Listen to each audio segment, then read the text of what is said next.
SSC previous year dictation शुरू होगा 5 second बाद। and day. शुरू। मान्यवर, इस सदन में हो रही आज की दूसरी बहस में भी बहुत से महत्वपूर्ण प्रश्न उठाए गए हैं। कुछ सदस्यों का कहना था कि यदि गन्ने की पैदावार को कम कर दिया जाए तो धीरे धीरे इसके दाम बढ़ जाएंगे। मैं इस सुझाव से सहमत नहीं हूँ कि पैदावार को कम करके गन्ने के दाम बढ़ाए जाएं। हम तो यह चाहते हैं कि देश में हर चीज़ की पैदावार बढ़े और साथ ही किसानों को उनकी पैदावार का पूरा दाम भी मिले।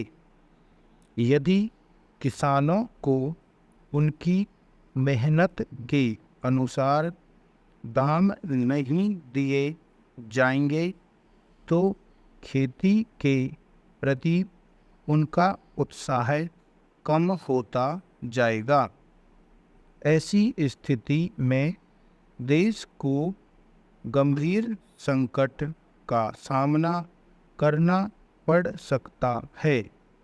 आज की बहस में बहुत ज़रूरी प्रश्न उठाए गए।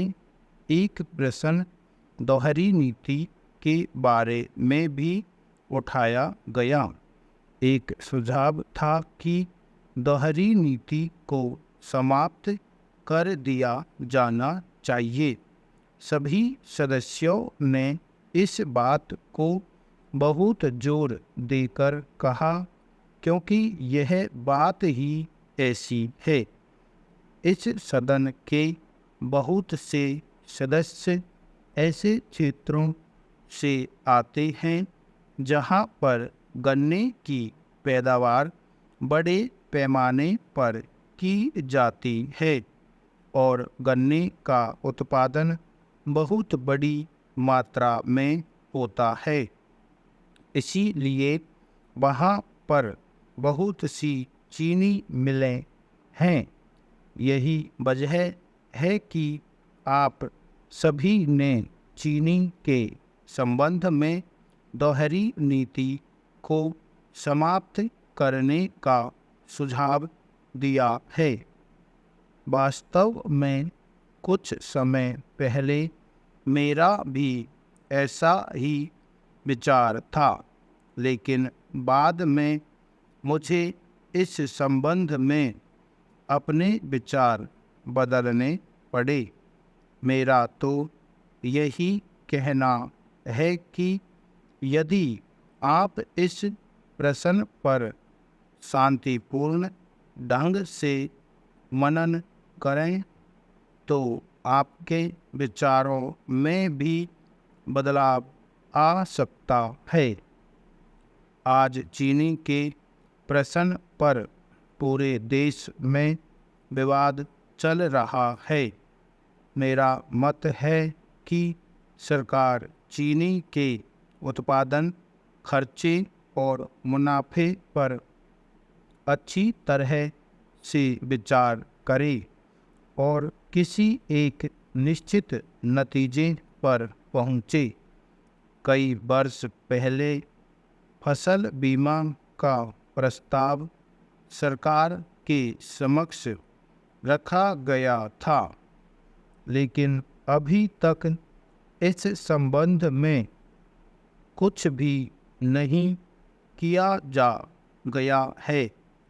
इस प्रस्ताव पर जितनी जल्दी अमल किया जाए उतना ही किसानों का लाभ होगा।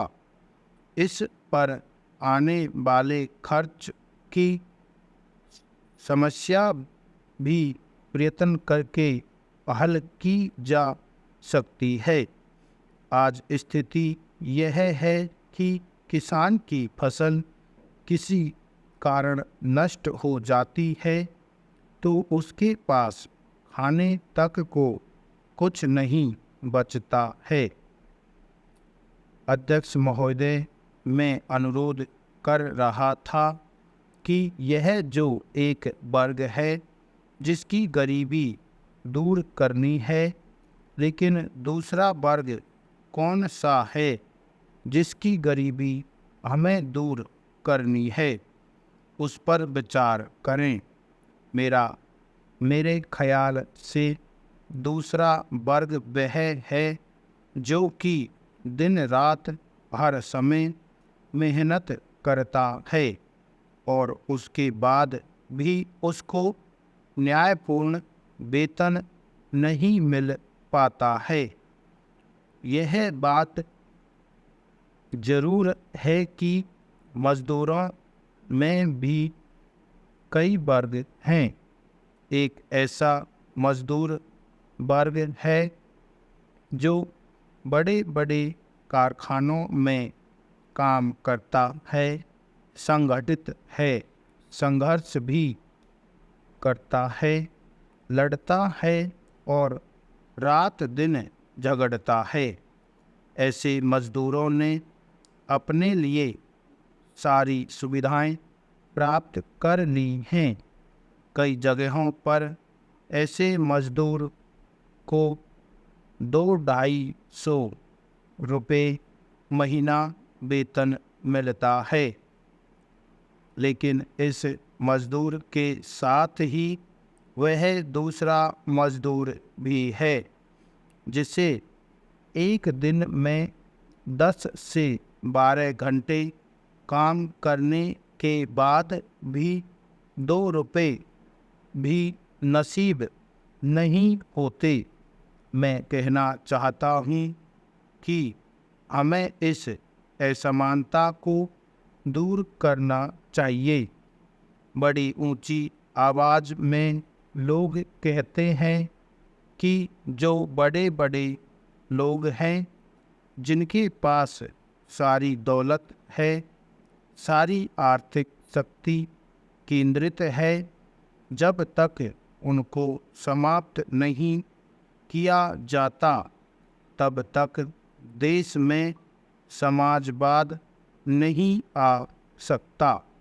यह बात ठीक है, लेकिन हमें पहले उन लोगों की तरफ ध्यान देना चाहिए जो श्रमिक हैं और श्रमिक होने के बाद भी आज सरकार के द्वारा उनके लिए कोई गंभीर विचार नहीं किया गया है।